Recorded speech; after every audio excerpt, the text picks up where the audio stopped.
Gimana tuh mas? Udahlah gini aja, Ustadz kasih waktu lagi 2 hari ya untuk kamu hafalkan dengan baik. Kalau tidak, Ustadz akan tahan nilaimu. Oke? Baik Ustadz, terima kasih atas kesempatannya yang sudah diberikan. Assalamualaikum.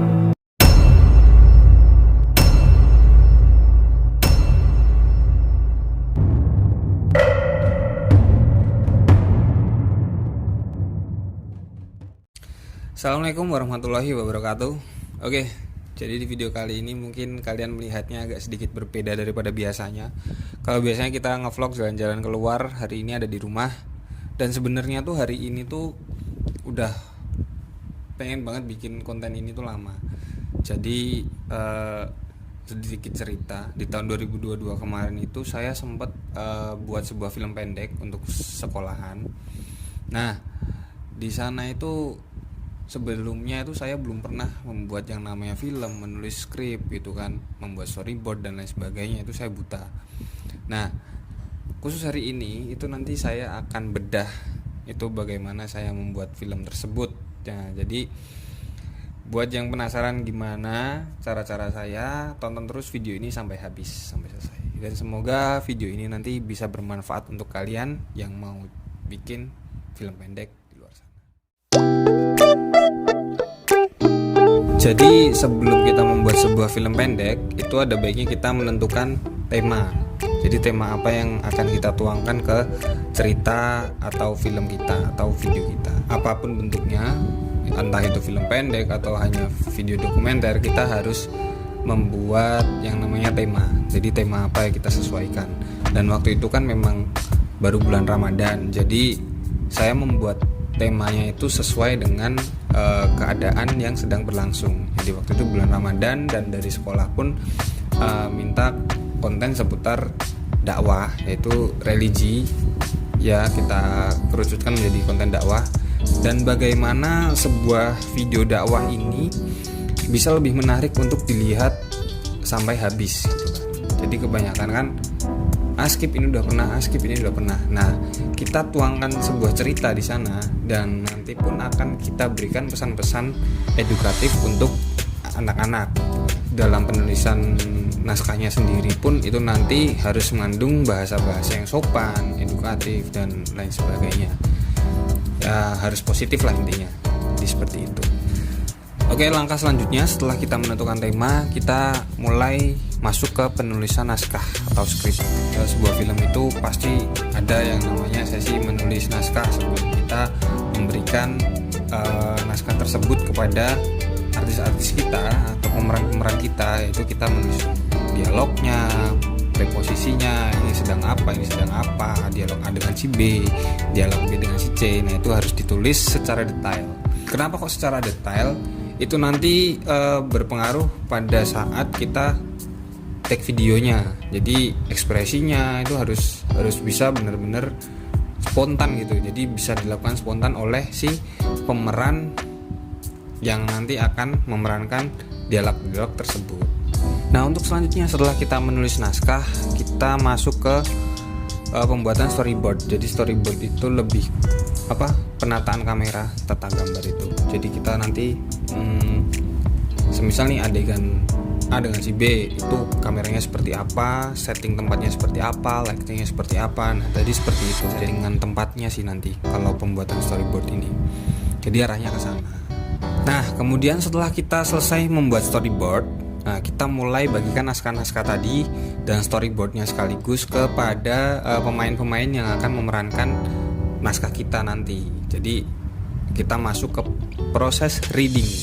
Kita berikan naskah-naskahnya, kita baca, kita mainkan dulu sebelum kita on cam. Nah, kita mainkan dulu. Jadi nanti seperti apa, seperti ini. Nah, nanti tinggal diulang.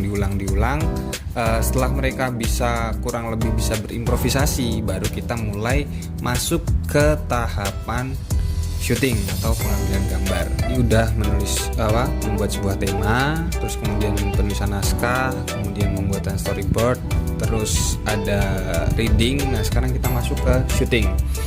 Nah, untuk syuting sendiri ini saya prefer untuk audionya dipisah dengan videonya, kecuali kamera kalian sudah mumpuni untuk pengambilan sebuah gambar dan videonya secara jernih. Nah, tapi kebanyakan rata-rata audio dan videonya itu terpisah. Nah, di sini saya menggunakan HP aja, jadi untuk suara yang lebih jernih saya kasih pemeran-pemerannya itu HP untuk menangkap audio mereka. Jadi seperti itu. Nah, sebelumnya itu saya kan belum pernah syuting film pendek, dan itu saya kerjakan semuanya sendiri. Jadi mulai dari ngedirect filmnya sendiri, terus editing filmnya sendiri, penulisan naskah juga saya sendiri. Sedikit tahu tentang prosesnya seperti itu. Nah, ini tuh sebenarnya proses yang paling stres menurut saya itu ada di tag video ini. Jadi tag video itu dengan durasi kurang lebih 6 menit itu bisa sampai 4 jam, 5 jam kalau dikebutnya. Nah, saya tuh nggak bisa ngebayangin gimana kalau kita syuting film beneran kayak Joko Anwar, terus sutradara-sutradara yang terkenal itu syuting, wah mereka pasti bener-bener stres kalau memang mereka diberi talent baru. Makanya itu kan kalau kita mau buat sebuah film itu ada namanya casting. Jadi casting itu dimaksudkan untuk pendalaman karakter tersebut gitu. Jadi seperti itu sih teman-teman. Kita masuk ke tahapan selanjutnya, yaitu tahapan editing. Nah, di tahapan editing ini menurut saya tahapan yang cukup berat buat saya, karena saya hanya mengedit menggunakan handphone aja ya, dan handphone itu kan RAM-nya terbatas, internalnya juga terbatas, beda sama komputer-komputer yang memang khusus untuk editing. Nah, dan softwarenya pun itu saya hanya menggunakan KineMaster aja, jadi aplikasinya hanya KineMaster dan CapCut bila diperlukan untuk color grading dan lain-lain. Jadi seperti itu. Dan untuk kameranya sendiri masih kamera yang sama, yaitu kamera Canon EOS M100 ya, kamera mirrorless yang serba bisa ya. Jadi kita sebagai content creator itu kita harus bisa memaksimalkan apa yang ada dulu, sekalipun itu hanya menggunakan smartphone aja ya. Jadi tidak ada batasan buat kalian mau bikin karya itu harus punya kamera yang bagus, punya komputer yang bagus, software editing yang Premiere Pro dan lain sebagainya. Itu sebenarnya lebih ke bagaimana kita memanfaatkan sesuatu yang kita punya, memaksimalkannya sebaik mungkin. Jadi seperti itu. Nggak ada alasan sebenarnya buat ntar aja lah, tunggu punya HP bagus, punya HP iPhone 14 gitu, yang nggak harus seperti itu juga. Jadi kita maksimalkan apa yang kita punya terlebih dahulu. Oke teman-teman, jadi itu tadi beberapa hal yang bisa saya bagikan tentang bagaimana cara saya membuat sebuah karya seni film pendek ya.